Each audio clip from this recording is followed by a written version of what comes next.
saat ini hidup dalam ritus yang bernama Nusa Kedasa di Pura Ulun dan Batu. Ritus ini membicarakan soal kolektivitas dan solidaritas. Bagaimana air adalah milik bersama yang harus dijaga bersama. Bagaimana kami menjaga, berbagi peran untuk menjaga air. Di mana kami kawasan masyarakat Hulu, kawasan yang berada di puncak-puncak gunungan, bertugas untuk melakukan konservasi, menjaga hutan, menjaga kawasan resapan. Sedangkan masyarakat di hilir mengelola sumber air yang berasal dari hulu, kemudian melakukan segala aktivitas, terutama adalah hal terkait dengan subak. Ketika relasi ini terjadi, masyarakat di hilir kemudian akan memberikan swasembada hasil panennya, akan memberikan hasil panen itu kepada masyarakat itu berupa persembahan ketika upacara terbesar di pura kami yang disebut Nusa Kedasa. Kita bisa baca dalam konteks modern hubungan ini sebagai sebuah solidaritas. Bagaimana orang yang memanfaatkan itu juga melakukan upaya penyokongan hidup kepada masyarakat yang menjaga air itu. Dalam konteks pariwisata, semestinya di Bali ini digunakan untuk tata kelola pariwisata kita, yang saat ini jelas dalam banyak riset menyatakan penggunaan air untuk pariwisata itu melebihi daripada penggunaan air untuk masyarakat lokal. Semestinya daerah-daerah menjadi kawasan pariwisata itu memberikan sumbangsinya kepada masyarakat yang berada di hulu, sehingga kawasan hulu tidak lagi dikelola menjadi kawasan pariwisata baru yang dapat meruntuhkan ekosistem Bali hari ini.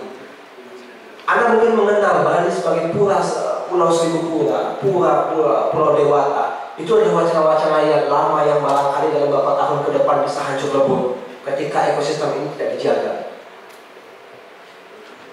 Dalam konteks pemeliharaan ke depan, secara adat sesungguhnya kami diberikan pesan-pesan.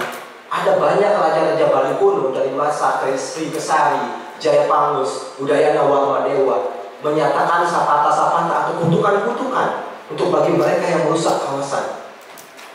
Di sebuah kawasan adat di tepi Danau Batu bernama Buahan, sampai hari ini masih menjaga hutan yang dipersembahkan, yang diberikan oleh raja, hutan perburuan raja kepada mereka untuk mengelola, sampai saat ini masih dijaga dengan tidak boleh dirambah. Itu yang dinamakan sebagai alas kekeran atau alas pingit.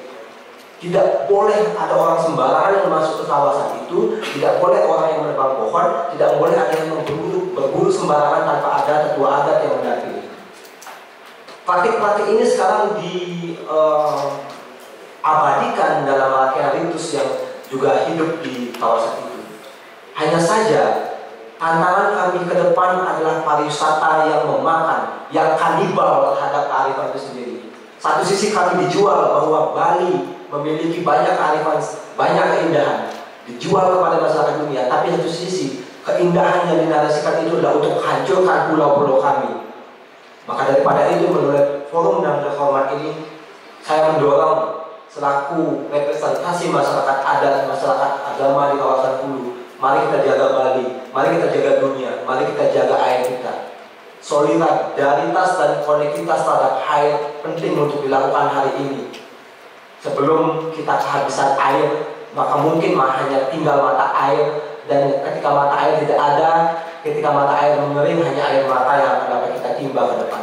Demikian, semoga kita bisa berkolaborasi bersama. Konektivitas ini penting untuk menjaga solidaritas atas air untuk semuanya. Terima kasih.